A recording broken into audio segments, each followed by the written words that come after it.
Sir एक बहुत important question है स्टूडेंट्स के तरफ से। मतलब डिस्ट्रैक्शन से कैसे डील करना चाहिए, क्योंकि जब हम लोग तैयारी करने के फेज़ में रहते हैं, वो 22 से लेके 27-28 के बीच में, इसके बीच में ना आपके लाइफ में बहुत सारे चैलेंजेस आते हैं, डिस्ट्रैक्शंस आता है, और उस समय आपको समझ में नहीं आ पाता है कि क्या आपकी प्रायोरिटीज़ होनी चाहिए। तो कैसे इस फेज़ को डील करना चाहिए, क्योंकि यहाँ पे ना कई स्टूडेंट्स होंगे जो अपने शायद ना लाइफ के लोएस्ट पॉइंट पे होंगे। उन सब के लिए आपकी तरफ से मैसेज। इस पे दो सिचुएशंस जनरली आते हैं। एक, आप पढ़ के बोर हो चुके होते हैं, आपको पढ़ाई में कम मन लग रहा हो। एक वो सिचुएशन होता है कि आपको कहीं और मन लग रहा हो। बहुत सही। दोनों सिचुएशन आते हैं। दोनों सिचुएशन मेरे टाइम में भी आए हैं कि पढ़ पढ़ के बोर हो गए, अब कुछ कर पढ़ने का मन नहीं हो रहा है, और कुछ कर लेंगे पर पढ़ नहीं सकते, ऐसा लगने लग जाता है, इतना पढ़ लिए।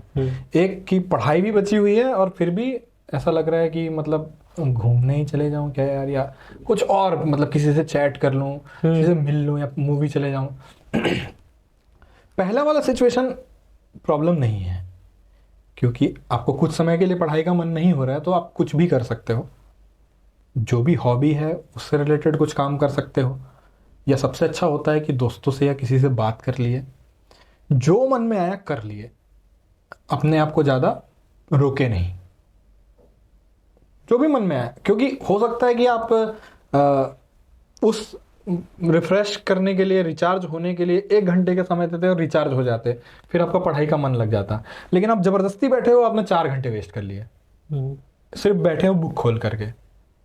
तो खुद ही इवेलुएट कर सकते हैं, अपन खुद ही कैलकुलेट कर सकते हैं कि क्या बेटर है, 1 घंटे की मस्ती, 2 घंटे की मस्ती और 2 घंटे की पढ़ाई, या 4 घंटे का पढ़ाई कर रहे हैं और कोई मतलब नहीं है। तो ये पहला सिचुएशन हो गया। दूसरा, माइंड डिस्ट्रैक्ट होना बिल्कुल नेचुरल है, कोई परेशानी की बात नहीं है, एकदम ही नेचुरल है। आपका माइंड डिस्ट्रैक्ट होगा। आप पढ़ाई तैयारी कर रहे हो तो आप हो सकता है 22 साल के हो सकता है आप 30 साल के भी हों।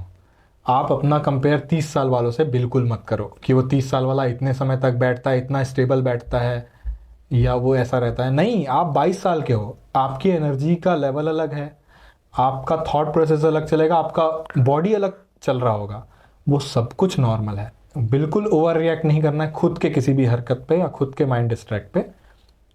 हो जाने दो, कोई समस्या नहीं है।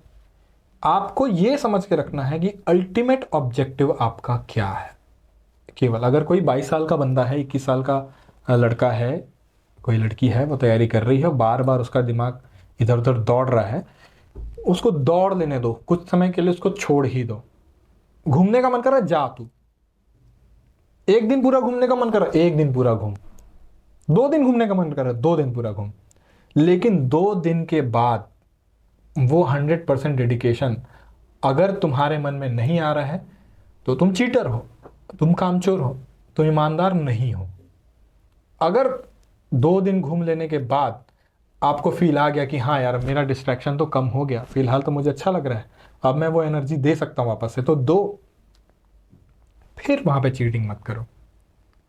तो वो लाइन ड्रॉ कर लो कि हाँ, मैं जब जब मुझे ज़रूरत पड़ेगी मैं वो ब्रेक ले लूँगा। मैं भी वो ब्रेक लेता था। मुझे क्रिकेट खेलने का बहुत मन हुआ था तो मैं चला गया, किसी भी एग्ज़ाम आने वाला है फिर भी चला गया। या मुझे घूमने का मन कर रहा है, या कहीं कुछ खाने जाने का मन कर रहा है, दोस्तों के साथ पूरा शाम बिता देने का मन कर रहा है, मैं पूरा शाम बिता दे रहा हूँ, चला गया। लेकिन वापिस आया तो वहाँ नहीं हूँ मैं, वापिस आया तो यहाँ आ गया हूँ वापिस से, वो पूरा डेडिकेशन और फोकस यहाँ वापिस आ गया। तो गो विद द फ्लो, जो तुम्हारी बॉडी, जो तुम्हारा माइंड कहता है वो कर लो, लेकिन वापिस कहाँ आना है ये तय होना चाहिए। पूरी ईमानदारी 100% यहाँ पर भी होना चाहिए। और अगर इस दोनों के बीच में डायलेमा में आप घूम रहे हो तो इसका मतलब है कि आप ईमानदार नहीं हो, फिर कोई दूसरा देख लेना चाहिए। क्योंकि भाई ये तो टाइम ही मांगेगा, ये तो एनर्जी भी मांगता है, सिर्फ तुम्हारा नहीं तुम्हारे घर वालों का भी मांगता है, जितने लोग तुमसे उम्मीद लगाए हैं उनका भी मांगता है। तो जब इतनी सारी चीज़ें तुम्हारे पीछे हैं बैकग्राउंड में, तो फिर आप कैसे काम चोरी या चीटिंग कर सकते हो? तो वहाँ पे ईमानदार होना ज़रूरी है।